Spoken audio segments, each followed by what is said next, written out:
August 24th, 2024. Well, we got through the Democrat convention, and we've got Kamala Harris and Waltz there. Probably the most radical Democrat ticket ever. It probably exceeds the McGovern campaign of 1972 at least, and it's so. Anyhow, I think that, like I said, I believe that maybe we'll see what kind of a bump, if any, she gets out of this convention. I'm kind of doubting it'll be much, simply because I think it already occurred because of her announcement. The relief that the Democrats felt at getting rid of Joe Biden, I think, has led to this occurring earlier than what you'd normally get out of a convention. And besides, conventions aren't what they used to be anymore anyhow. I mean, the coverage isn't nearly as much, and I don't even know how many people really watch all that. But she did one thing right in the whole thing. She kept her speech mercifully short, at about what, 45 minutes or so. The bad news is it was a pack of lies, and we can kind of go into some of that. I mean, she's accusing Trump of all sorts of things that he's not doing that are completely diametrically opposite of what he said he's going to do. For instance, she says, for example, that he's going to somehow take away Social Security and Medicare benefits, where in fact he said he's going to preserve them. And not only that, but he wants to make the Social Security non-taxable, so I mean, that is a pretty major difference, I think, between losing your Social Security and Medicare and preserving them, but also having to keep more of your Social Security benefit for those people that are on Social Security, of course. And so that's just not one example, and she goes on about a bunch of other things. You have the normal threat to democracy nonsense the Democrats keep putting on out. Well, but we've been through that. In fact, if you want to go into that issue, you can go to my previous video, which I address that kind of issue very much on what the threat the Democrats pose is. And so, and ongoing, the idea that she is in any way going to control the border, I mean, given the fact that as the borders are in the one administration that totally threw the border open, is just absurd.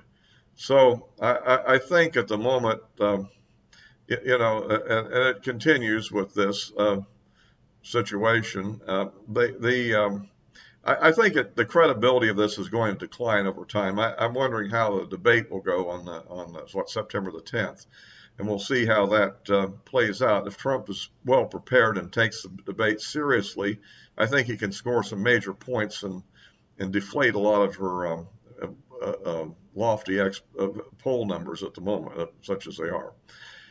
And of course, the other big development, of course, that occurs right at the end of this, of course, is that RFK Jr., totally fed up with the Democrat Party and apparently being rebuffed by the Harris campaign for wanting to have a piece of the action in her administration on certain selected issues that he's interested in, has decided to endorse Donald Trump for president. And more importantly, apparently he's not going to be, he's pulling himself out of the ballot in some key swing states, like Pennsylvania, for example, I think in Arizona, and so forth. So I think there's some other ones as well. So the point is, if he's not on the ballot, then right now the poll average of the Real Clear Politics is about 5% for him. I've seen it ranges anywhere from about 2 to 9, I think. So the 5 is probably not too far off. But so anyhow, but the point is that if he's not on the ballot and if he's suspended his campaign, very few people are going to write in for a non-candidate. They might vote for one if it's on the ballot, but if it's not there to be checked, I don't think they're going to write in. And so that my opinion is, I think if the 5% number is correct, probably it will give Trump about a net 1% gain. But remember also, a lot of the Democrats that were supporting him have already defected from him to Harris. I mean, a lot of them were just fed up with the idea of having Biden as probably because of his infirmities, more than policies. And so now that they have Harris, maybe they'll go back to her. Or they may have, some of them may have some second thoughts later. So we'll have to see how that goes. But if you like these videos, please give me a like. It helps the algorithm. Looking for more subscriptions. Thanks to all those who have. And of course, you click the bell for notifications. And also, you can, as an alternative, you can follow me on Rumble if you're a subscriber there. So yeah, and so that's kind of the situation here. One of the main problems that Harris, I think, has is that she really is an extreme radical liberal.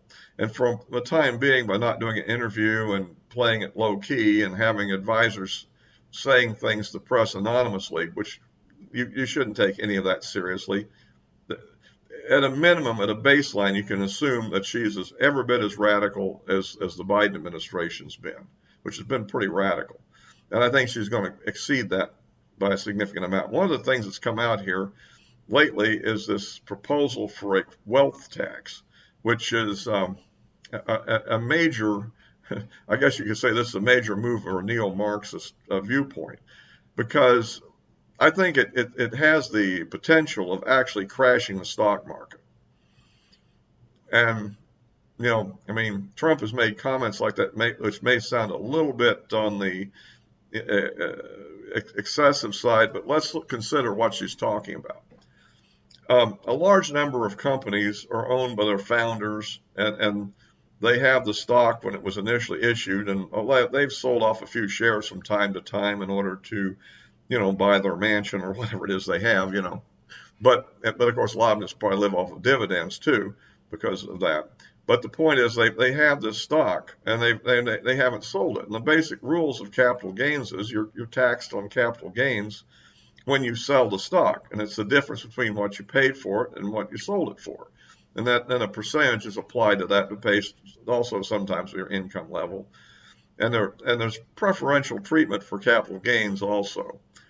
And of course, her plan is to raise the taxes on capital gains substantially over where it is now, I think at a 15% level, I think it is. And then for long term, for short term, it's taxed like ordinary income. And we can argue the merits of that. But what she's proposing is to require people to pay a tax of, I'm hearing a number of 25% of your so-called unrealized capital gains. Now, the way to look at this is you have all these people, your Elon Musks and your Bezoses and all those people. There are not a lot of other people, and this is for anybody that has $100 million of assets or more. In the world of super wealthy, that's not a whole lot. I mean, there are plenty of pop stars and stuff that have that kind of money. So here's the thing, why we should care. Okay, let's say that you have your own 401k, or you have or just have a pension that's in a pension plan that's invested in the markets. Okay, or if you have any mutual fund, any investments at all. Well, or even if you want to have a job, but let's get to that a little bit later. But the key point is that what happens is, okay, let's say you've got this guy that has, let's say $1 billion, okay, of unrealized gains, and maybe, they're also going to put a tax, some kind of a tax on income too, but that's kind of irrelevant compared to this. So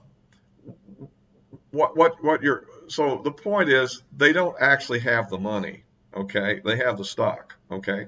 So if they have $1 billion worth of stock, which let's say, well, let's just make it 1.1 billion to make the math easy, and they paid, and they originally, it was issued at baseline prices, maybe, $100 million or something, okay?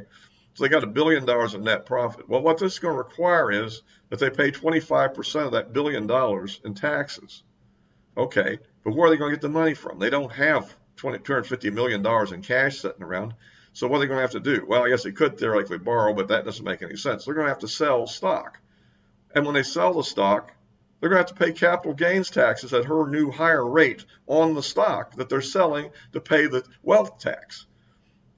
So let's say now they're going to have to sell maybe, I don't know, $400 million worth of the 40% of their holdings. Okay. And in order to pay the capital gains tax and then to pay the wealth tax. Okay. So now they have maybe only $700 million. You had 600 plus the 100 I took off, right, as a basis. So now they're no longer a billionaire. Okay. And that's just the first year. But the next year they're still above 100 million. So guess what? They get to do it again, and then the year after, and then again. So unless they're making a lot of money, unless this company is really prospering, pretty soon you're wiping all these people out. But here's the problem: it's not one person doing it. It's all these super wealthy people doing it at the same time. And what does that do? That collapses the stock market. I mean, there was one time I think that was years back in 2000 when George Soros sold all of his tech stocks, and the Nasdaq index dropped 20% in a single day. That was just one guy selling out of what he had in one day in kind of a frenzy. Probably not the best way to sell it. But the point I'm getting at is, if all these super rich people are all selling most of their shares, who's going to buy them? Who has that much money? Well, and guess what? The funds, the retirement funds, the 401ks, all that, they all start collapsing along with it, as well as the value of all the other stocks. So all of a sudden, the whole capital market is in retreat. You're in a depression, basically. And remember, even the small investors that are not affected by this wealth tax see the market falling, and they start selling too. And so the result is you have a collapse. That's what this is how stupid this policy is. If it actually was implemented, I don't know. At any rate, vote for Tim Sheehy in Montana, or send him a contribution if he asks for it. If we can win that one seat, I think we'll be able to prevent this from ever happening, even if the crazy woman does win. But anyhow, that's the kind of stupidity that she's recommending, and she's only begun. I mean, for instance, probably her $25,000 credit to buy a house will have the effect of driving the price of housing up to some degree for everybody, even the ones that are not first-time buyers, if that were to happen. There's a lot of crazy stuff here, and she's just begun. And you can get on to all the other things. So we'll have to see how that pans out. But I think that I kind of have a funny feeling that a lot of rich people that even don't like Donald Trump very much may start contributing to his PACs in order to get him reelected, stop this stuff. I mean, remember, no country in the world does this. This will be unique. The United States has become one of the most anti-capitalist countries in the world, except for a pure, a pure communist state at any rate. So anyhow, so that's kind of where we are on that one. So anyhow, we'll have to continue and see how the election goes. What else is cooking? Well, I guess I will make a few comments. The Ukrainian offensive into Russia is continuing. I do think it's beginning to look like, on balance, and it's a little bit hard to say just yet, but it looks to me like maybe the Russians are beginning to finally maybe get a little bit of a grip on things, but we'll have to see how that actually plays out. There's I think that it's taken a while for the Russians to get enough troops into the area, and there are areas where it looks like it's a real battle between who's surrounding whom. I mean, it looks like at one place maybe a Russian unit is surrounded, but on the other hand, there's a very narrow corridor that links that surrounding unit to its own supply line. If Russia manages to penetrate that with a counterattack, it may turn out that the surrounder becomes the surroundee. It's hard to tell yet. And like I said in my last comments on that sometime back, the area to the west, I think, is still potentially threatening. Since I said that, the Ukrainians knocked out the 3 key bridges across there with presumably HIMARS. And apparently, they've been able to actually carry out some airstrikes with their MiG-29s dropping guided bombs. So it's kind of interesting. I don't know whether Russian air defense has completely collapsed in that area or what. But anyhow, we'll see how that goes. There is a possibility, though, that there will be a further Ukrainian incursion, although there was just yesterday apparently a Russian counterattack against the people that might be doing the incursion. So we'll just, I think it's still, the game is still on. Let's put it this way. It's what they call a fluid situation, but it's going to go on for a while. I wouldn't take the comments that you hear on some of these YouTube channels, like commentators, too serious. This is a real battle. However, I still think it's Ukraine's battle to bulge ultimately, that eventually that this is going to turn against them. Um, they've expended too much of their best units that should be used to hold the front line down in the Donbass, and they're using them on an attempt to take something that they probably won't succeed in. In fact, this all, it's a little unclear to me, in fact, is this really supported by the United States and NATO, or is this really the Ukrainians going off on their own? I mean, the Russians are, of course, blaming the United States and NATO for this, but I'm not totally sure that's the case. I mean, I think the Ukrainians are capable of going rogue, actually. I'm still questioning when they started attacking the Russian early warning radars as part of their strategic nuclear systems, whether that was a good idea or not. It's just hard to me to believe the U.S. would countenance something like that. That's kind of destabilizing. The British, who knows? They're a little, anyway. But and so and one of the questions, the thought was that this original offensive might have had the goal of taking the Kursk nuclear reactor. The other thing I've heard is actually somewhere in that region, I'm not sure where, but around there, I've heard from the Tony Schaefer, who sometimes appears on various videos, who's probably the most level-headed individual on the Napolitano broadcast. That